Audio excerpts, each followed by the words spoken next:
सद्गुरु सन्यासी बाबा की जय, दादा गुरुदेव भगवान की जय। आसंदा जून 22 रविवार को अब सभी हिंदुओं को एकत्रित की शक्ति दिखाने के लिए जो ओडिशा का जो राजधानी है भुवनेश्वर पे, आप सभी को एकजुट होना जरूरी है।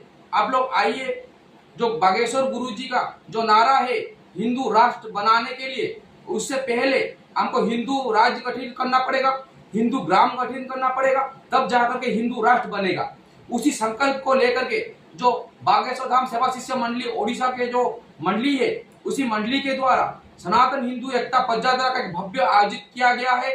जो भुवनेश्वर का जो लिंगराज मंदिर है, प्रभु लिंगराज जी का मंदिर है, उसी से निकल करके के जो प्रभु श्री राम जी का मंदिर है, वहां तक एक भव्य दिव्य पदयात्रा का एक आयोजित हुआ है।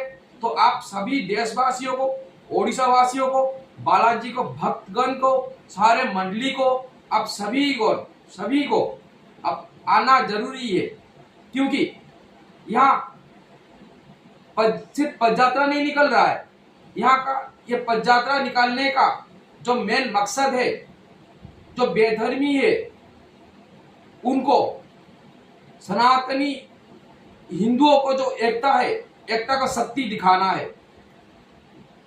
इसलिए आप सभी का जरूरी है, तो आइए इस पदयात्रा में सम्मिलित हुई है। जय सिया राम, जय बागेश्वर धाम।